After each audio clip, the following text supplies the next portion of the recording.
from the capital city of Charleston, West Virginia, this is Inside West Virginia Politics with Mark Curtis.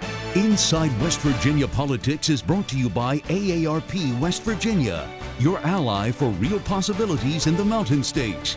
Welcome to Inside West Virginia Politics. I'm Adrienne Robbins. Mark Curtis will be joining us here shortly. Now this week, the 24th annual World Scout Jamboree came to a close. More than 45,000 scouts from all over the world spent the last 2 weeks in Fayette County.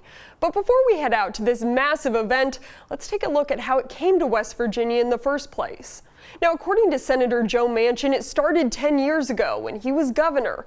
Manchin said his staff came to him to compete to be the new home for the Boy Scouts of America. Then they put a team together to make it happen. I said there's not a better place and there's not a more specific place than West Virginia should the Boy Scouts be. It's all about who we are. It builds character, basically a wonderful experience you'll never forget the rest of your life.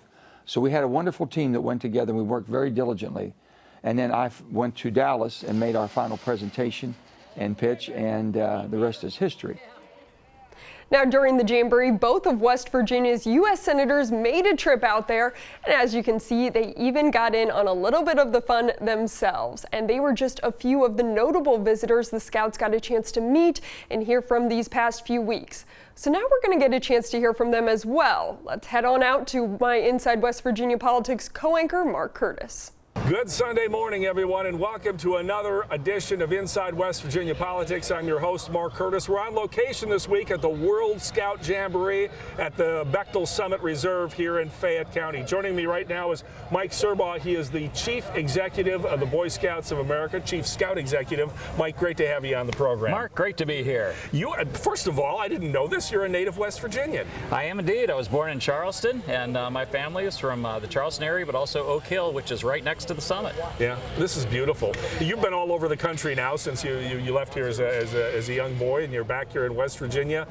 What does it mean to have the Summit Bechtel Reserve here? This is a permanent, just gigantic location for Scouts to use, not only during the World Jamboree, but all around the year. Well, this was our dream, Mark, for scouting. It all came to fruition here in West Virginia. We needed a site for our permanent National Jamboree, so all of our National Jamborees are here. And of course, this event, very special, we're hosting, along with Canada and Scouts to Mexico, the World Scout Jamboree, which happens very seldom in each nation. Last time we had a World Jamboree here was 1967. So pretty exciting for us to have that, but we also have a high adventure base here. We do a lot of stuff at the summit. There's so many things that stand out as I look around the property here, but the one thing that really stands out is how many young women are involved in scouting. I've heard upwards of 40% of the Scouts here are women. Of course, young ladies in the Boy Scouts in the United States is a relatively new thing, but worldwide it's really big. It's still kind of new here. There's about 170 organizations that are part of the World Organization of the Scout Movement, so 170 countries. There's only 6 countries that young women are not part of the program. So it's we were a little late in the game, but young women are finding that that's pretty normal around the rest of the world. Yeah, my background in scouting is I was a law enforcement explorer scout back in the 1970s, not to date myself, but we had a lot of young women at that time in explorers, and they went into law enforcement. We've had young women in programs for almost 50 years. Yeah. So. What's your takeaway? We're almost 2 weeks into this now, and it's nearing its completion. What's your biggest takeaway? Biggest takeaway for me is seeing the difference in our National Jamboree. If you ask a scout, what's been the best experience? Usually they'll tell you the big zip line, the going on the rock climbing, the whitewater. Here, if you ask them, they've done all those things, but they say it's the culture and it's the people they met. You know, where else in the world could 164 nations all come together, Scouts meet each other, and they realize that when they hold this sign up, it means the same thing around the world. And our hope is that 30 years from now, when these kids all go back and they're in leadership positions in their countries, there's a lot less conflict on planet Earth. It's fascinating because the only thing I can compare this to, I got to cover the Summer Olympics in Atlanta back in 1996, and in my 4 decades of broadcasting, this is the only thing that compares to that in terms of the international, not only flavor, but the camaraderie. You see the people from different countries coming together, exchanging different scout items from their nation and trading them and so forth. It's really kind of cool. cool. Well, this is the largest gathering of youth in the world this year, and most people have said the only thing that would even compare is exactly as you said, is the International Olympics. So we are just so excited this is all happening right here in West Virginia. Yeah, the only thing that bums me out, my son's an Eagle Scout, as are you, and I wish he was here to see all of this. He never got to participate in something this Take mammoth. lots of pictures. I will. I'm doing that now. I'm sending it to him on Facebook and so forth. But we've had cabinet members, business leaders, military heroes. We have had astronauts here. What is it about scouting that leads people to excel in so many different fields? I think the way that scouts work together are a little bit different. We know that sports is fantastic for young people, but sports coupled with a positive youth development experience like scouting, it builds character competencies which foster leadership. And so you see leaders in so many occupations because they learn those skills in scouting. So you'll meet some interesting people here, from astronauts to, you can hear the birds in the background, Yep. bird keepers to heart surgeons. Everybody still gives their time to scouting because they know that it's worth it. Yeah. I still want to try the zip lining. We're not right near the zip line. And It's one of it literally is one of the biggest in the world. Yeah. So if you get a chance, you got to try it. We'll see if my heart can withstand that. Again, we want to thank Mike Servois. He is the Chief Mark, Scout Executive of thank Boy you. Scouts of America. Thank you, sir. This has been a fantastic event for West Virginia, and as a native Awesome. West Virginia, thanks for bringing it here to Summit Bechtel Reserve. Well, bienvenido, welcome. Glad you're here. What else can I say? We're going to have more from the Boy Scout or the Scouts World Scout Jamboree in Fayette County after this break. Stay with us on Inside West Virginia Politics. Now back to Inside West Virginia Politics with Mark Curtis. They've been sharing a lot of their songs, a lot of their culture. They're learning how to say certain phrases and words in other languages. We've seen how to work together, even though we have language barriers. And welcome back to Inside West Virginia Politics. We are having a great time at the World Scout Jamboree here in Fayette County at the Bechtel Summit Reserve. I am so thrilled to introduce our next guest. He is Colonel Mike Fossum, an Eagle Scout, an astronaut, and one of the guys who helped design the International Space Station. It is an honor to meet you. It's great to be with you here today. This is terrific. What has this been like for you? You were an Eagle Scout, so Sure. obviously scouting was meant a lot to you, but you've worked yourself up through the ranks in the Air Force and at NASA and flown in outer space, and you've helped design the space station. How did being a scout get you to all of that? Oh, the whole dream of flying in space started when I was a scout. I was 11 years old when we landed on the moon, and I remember walking out into the backyard that night, looking up at that moon with 2 Americans on it, just standing there, letting it soak in. And it's almost impossible to conceive, although we followed the missions closely, our families, you know, we all did back then. About 6 months later, it was wintertime, and I remember laying on my back on a Boy Scout camp out as a campfire died down, and I was looking at a million stars in a clear winter night overhead, and suddenly it hit me. It became personal. It was almost a voice speaking to me. It said, I want to go there. I want to do this too. And that really set the whole course for my life. Now, it was an impossible dream for a kid who grew up on the Mexican border in South Texas. My father didn't go to college, but that did spur me to learn, to grow, to work a little harder in school. I wasn't the top of of any of my schooling, but I was always leaning forward in that direction. You've done well. I get chills hearing you tell the story because we just celebrated the 50th anniversary of the moon landing. Not to date myself, I'm a year younger than you, so I remember it very well.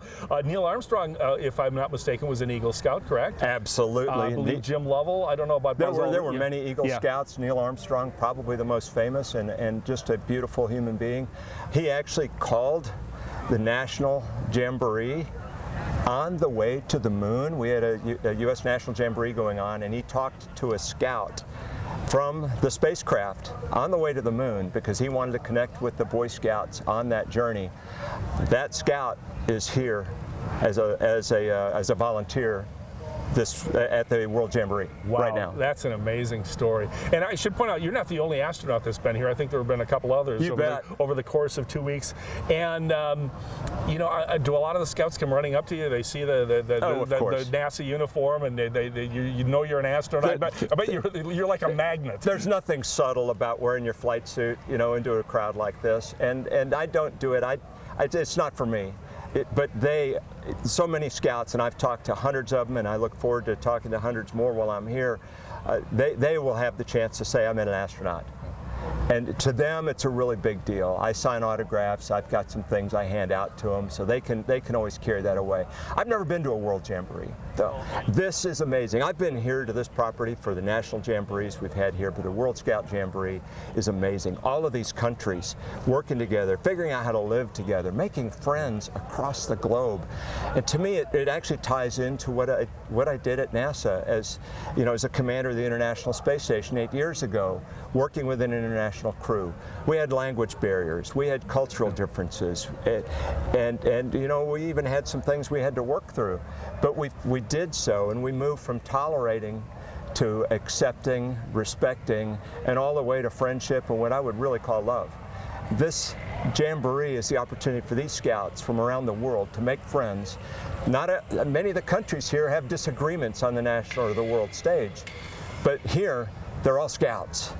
And they're all enjoying this adventure, this experience together, and for the rest of their lives, they're going to go out knowing people in dozens of countries around the world that they would never have had a chance to meet. So they've got a connection. When they see something in the news, they're going to think about their friend that's in that far-off place. Yeah, and they're also going to think about being inspired, and you're one of the most inspiring people I've met here.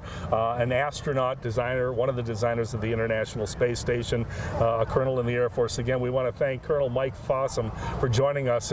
Great stories about outer space and NASA and wonderful things, and a lot of it you owe to Boy Scouts. I absolutely owe it to Boy Scouts, and just congratulations for the amazing international team that has put on this Jamboree. It has been just spectacular, and everybody is so happy. We're changing lives here. Thanks, Tens of thousands of young people here are going to be ambassadors, and I pray that they will be leaders in their country in 30 years. I should have mentioned, again, he's an Eagle Scout as well. Mike Fossum, thanks for joining us on Inside West Virginia Politics. We'll have more after this break. Stay with us. Now back to Inside West Virginia Politics with Mark Curtis. What do you think of West Virginia? Well, it reminds me of home a lot, so it's nice. So it's almost heaven? Almost. Just like the song says, but almost. And welcome back this Sunday to Inside West Virginia Politics. We continue our coverage of the World Scout Jamboree in Fayette County, West Virginia. We're so proud to have this event here in West Virginia, and one of the main people responsible is General James Hoyer, the Adjutant General of the West Virginia National Guard. Great to have you on the program Thanks today. for having me. You were in charge of a lot of stuff out here, the logistics, the air support, the medical. I mean, talk about all the National Guard has been involved in out here. So it's both National Guard and our active duty counterparts under two task forces. One's a joint interagency task force. We have 45 agencies from the FBI to the state police to Department of Transportation, and then we have a joint task force which has about 890 members here on site or around the area, and then we've been doing some exercises throughout West Virginia, our total package of about 1,200 military members. This is something else. I mean, this is literally a city that's been created, almost 50,000 people here. I would imagine that's quite a task to deal with. Absolutely. And the Summit Bechtel Reserve and U.S. Scouting do a tremendous job. They're partnered with Mexico and Canada for this event. A lot of great work, a lot of great volunteers, and then the Guard and the military and the other agencies get to play a role in putting West Virginia not just on the national stage, but on the international stage. I know it's been a lot of work for you and your folks, but has it been fun? Oh, absolutely. Our folks have enjoyed it, and also I think from a West Virginia perspective, this is our opportunity to help put West Virginia's best foot forward. But from a military strategic standpoint, this is an opportunity, I tell folks, for us to, instead of digging foxholes, build bridges. Somewhere in this group of scouts is going to be the next prime minister of a country, a defense minister, and somebody that we can build relationships with that down the road help us either deal with violent extremism or the near-peer competition we're going to have going forward. You're a leader, obviously, the head of the National Guard in West Virginia. We've seen Rex Tillerson, former Secretary of State, here this week. Andrew Wheeler, the head of the Environmental Protection Agency. We're seeing cabinet-level folks. We're seeing astronauts, military heroes. I mean, what kind of leadership training do these young men and women get here in the Scouts? So, as you know, one of the primary focuses of Scouting is building the future leaders of our country and the world in this case. So a tremendous focus on leadership and building good, strong leaders with character and moral values and well-grounded. It's amazing, 150 different nations represented here. Right, 150 different countries with scouts and scout leaders. The last number I got was roughly around 42,000 folks if you look at the numbers, and it's a major opportunity for the state of West Virginia, the United States, and the world. And it's amazing. I mean, we're talking approximately 50,000 people here for 2 weeks. There have been no major problems or incidents. No. The weather has, for the most part, been cooperative. The weather's been cooperative, and I think the way this has gone is a testament to the folks at the summit, that staff of folks, and the tremendous number of volunteers from scouting who have come to do this, as a volunteer, and that has made this event the success it is. I had an admiral friend who I was very close with over the years, and he told me the best leaders he ever saw in the U.S. Navy were people that came up through scouting. Do you have a similar experience with the military? I think we have similar experience, and we have a number of scouts in the West Virginia National Guard, to include Eagle Scouts, who've excelled in our organization. Well, we want to thank you for your service here at the Summit Bechtel Reserve and for all you do for the state of West Virginia as the Adjutant General. General James Hoyer, thanks for being with us on Inside West Virginia Politics this week, and thanks for a successful Jamboree here. Thank you. We'll have more of Inside West Virginia Politics after this break. Don't go away. Now back to Inside West Virginia Politics with Mark Curtis.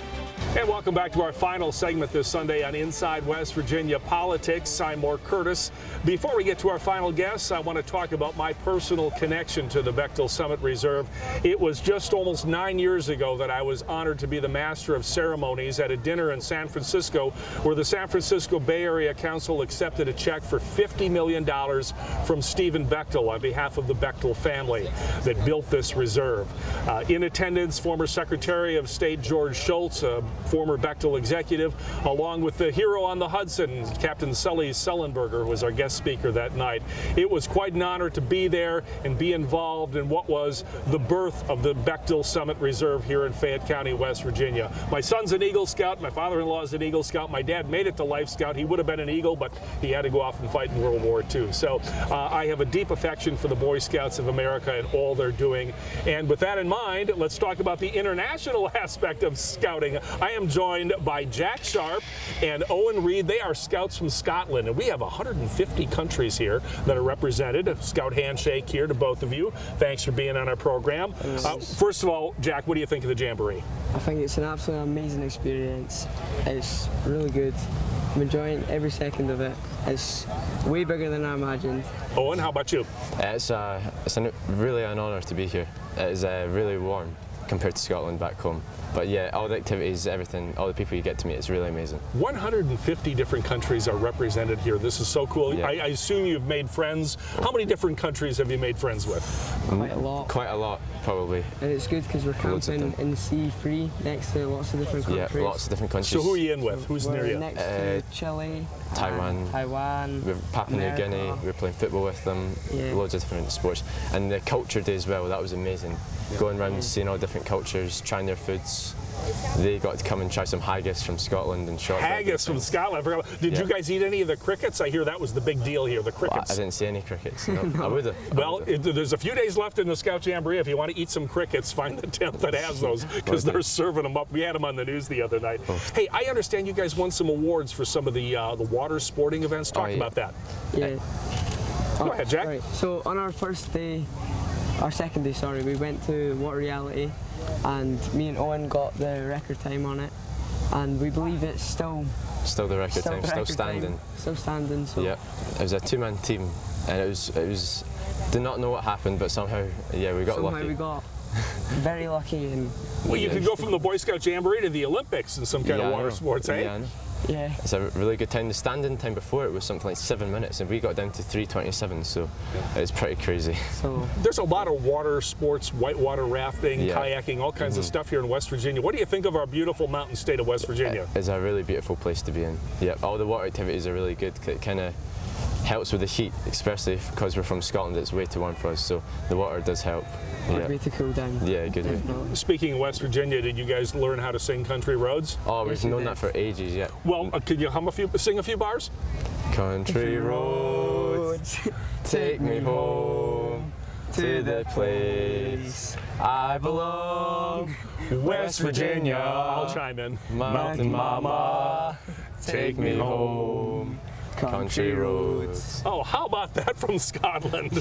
You guys are terrific. Listen, we're glad you enjoyed the experience. When you get older and have families, bring them back to West Virginia from Scotland and tell your friends all around the world about the wonderful mountain state of West Virginia. It is almost heaven, right? Yeah. We want to thank Jack Sharp, Scout from Scotland, and Owen Reed, another Scout from Scotland. This has been great to have you guys on Inside West Virginia Politics, and thanks for coming to the World Scout Jamboree here in West Virginia. It's been great to be here. Thank you. My pleasure. Thank you for joining us this week on Inside West Virginia Politics. We've had a blast here. Remember, we are a podcast, so download us from your favorite podcast service. So we'll see you back here next Sunday on Inside West Virginia Politics.